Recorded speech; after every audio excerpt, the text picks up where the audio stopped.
Êxodo capítulo 4. Respondeu Moisés: Mas eis que não acreditarão em mim, nem ouvirão a minha voz, pois dirão: Yahvé não te apareceu. Yahvé perguntou-lhe: Que é isso que tens na mão? Respondeu-lhe: Uma vara. Então lhe disse: Lança-a na terra. Ele a lançou na terra, e ela se transformou em serpente, e Moisés fugiu dela. Disse Yahvé a Moisés: Estende a mão e pega-a pela cauda. Ele estendeu a mão, pegou-a pela cauda, e ela se converteu em vara. É para que acreditem que te apareceu Yahvé, o Deus de seus pais, o Deus de Abraão, o Deus de Isaque e o Deus de Jacó. Yahvé disse-lhe ainda: Põe a mão no peito. Ele pôs a mão no peito, e tirando-a, eis que a mão estava leprosa, branca como a neve. Yahvé lhe disse: Torna a pôr a mão no peito. Ele colocou novamente a mão no peito e retirou, e eis que se tornara como o restante de seu corpo. Assim, se não acreditarem em ti e não ouvirem a voz do primeiro sinal, acreditarão por causa do segundo sinal. Se não acreditarem nesses dois sinais, nem ouvirem a tua voz, tomarás da água do rio e a derramarás na terra seca. E a água que tomares do rio se transformará em sangue sobre a terra seca. Disse Moisés a Yahvé: Perdão, meu senhor, eu não sou o homem de falar, nem de ontem, nem de anteontem, nem depois que falaste a teu servo, pois tenho a boca pesada, e pesada a língua.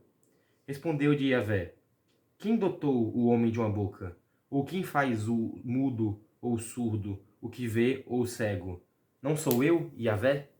Vai, pois, agora, e eu estarei em tua boca, e te indicarei o que hás de falar. Moisés, porém, respondeu: Perdão, meu senhor, envia o intermediário que quiseres. Então se acendeu a ira de Yahvé contra Moisés, e ele disse: Não existe Arão, o levita, teu irmão? Eu sei que ele fala bem.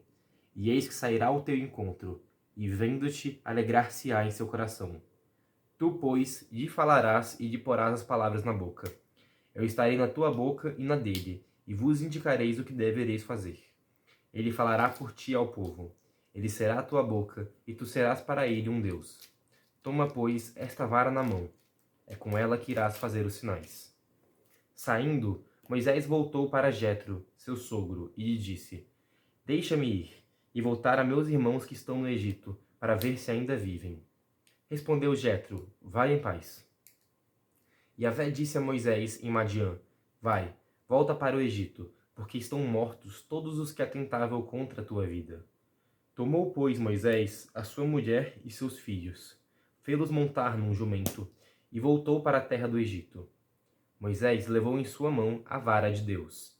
E Yahvé disse a Moisés: Quando voltares ao Egito, saibas que todos os prodígios que coloquei em tua mão, hás de realizá-los na presença de Faraó. Mas eu lhe endurecerei o coração para que não deixe o povo partir. Dirás a Faraó: Assim falou Yahvé: o meu filho primogênito é Israel. E eu te disse: Deixe partir o meu filho, para que me sirva. Mas uma vez que recusas deixá-lo partir, eis que farei perecer o teu filho primogênito. Aconteceu que, no caminho, numa hospedaria, Yahvé veio ao seu encontro e procurava fazê-lo morrer. Séfora tomou uma pedra aguda, cortou o prepúcio do seu filho, feriu-lhe os pés e lhe disse: Tu és para mim um esposo de sangue. Então ele o deixou, pois ela havia dito esposo de sangue, o que se aplica às circuncisões. Disse Yahvé a Arão: Vai ao encontro de Moisés, na direção do deserto. Ele partiu, e encontrando na montanha de Deus, o beijou. Moisés informou a Arão todas as palavras de Yahvé, que o enviara, e todos os sinais que lhe havia ordenado realizar. Então Moisés e Arão foram reunir todos os anciãos dos israelitas. Arão repetiu todas as palavras que Yahvé tinha dito a Moisés. Ele realizou os sinais à vista do povo. O povo creu e ouviu que Yahvé tinha visitado os israelitas e visto sua miséria. Ajoelharam-se e se prostraram. Tá, eu vou começar pelo elefante na sala, né? Tem esse trecho aqui, né? Do nada, falando da circuncisão do filho de Moisés e Séfora. E, tipo assim, eu fiquei confuso quando eu li, aí eu fui ver na nota de rodapé. Aí a nota de rodapé é: Então, esse é muito confuso, ninguém sabe do que tá falando. Porque usa muitos pronomes pessoais, assim, e não explica quem é quem, né? Yahvé veio ao seu encontro, procurava fazê-lo morrer, mas não deixa claro se é pro filho de Moisés, se é pra Moisés. Aí então Séfora cortou o prepúcio do seu filho, feriu-lhe os pés, e disse, tu és para mim esposo de sangue. Tipo, de quem ela feriu os pés? Do filho ou de Moisés, do esposo dela, né? Então ele o deixou, tipo, ele o deixou, tipo, Deus deixando Moisés, deixando o filho, e tipo, não tá falando de... Ah, nossa... E na fecha com, pois ela havia dito esposo de sangue, o que se aplica a circuncisões, tipo... Eu não vou nem tentar. Essa aqui eu não vou nem tentar. Realmente, assim... Tem uma breve explicação aqui, mas a própria... Como eu falei, o próprio nota de rodapé fala que é uma narrativa enigmática, porque não tem nenhum contexto.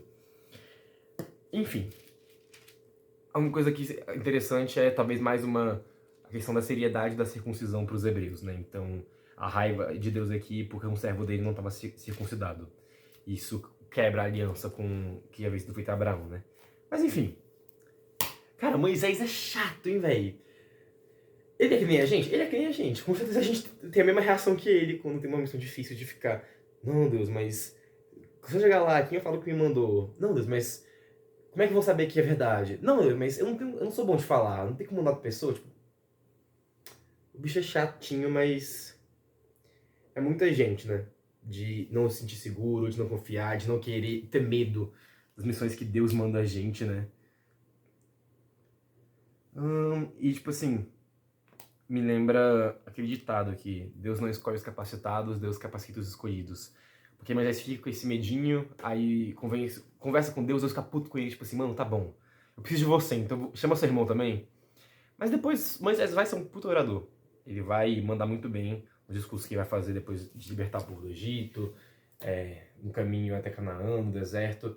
Então, assim, ele recebe essa graça. Ele mesmo não percebe isso, ele não confia, mas Deus manda essa graça pra ele, sim. E no final, né, a gente tem então um prenúncio das pragas. Que Deus fala sobre como o faraó endurecerá o coração e ferirá o filho primogênito, que é a última das pragas do Egito, né? Mas teve uma coisa aqui que eu percebi que eu achei muito legal, que é o trecho que fala assim: assim, se não acreditarem em ti e não ouvirem a voz do primeiro sinal, acreditarão por causa do segundo sinal.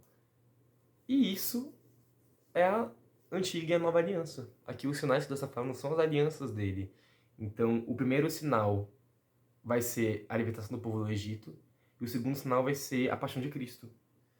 Então, e esses são os dois sinais que ele envia para o seu povo para mostrar a sua divindade e a sua misericórdia, a sua vontade de libertar o seu povo, né?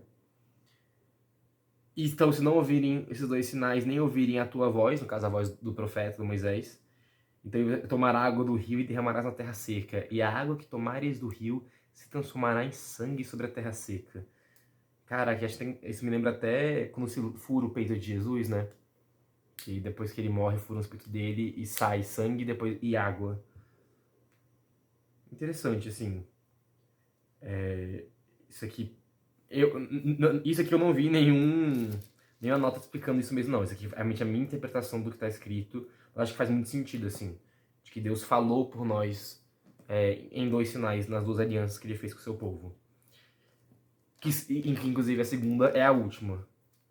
E depois virá o retorno triunfal, enfim. Isso aí a gente ainda vai chegar lá na frente. Mas por hoje é isso, gente.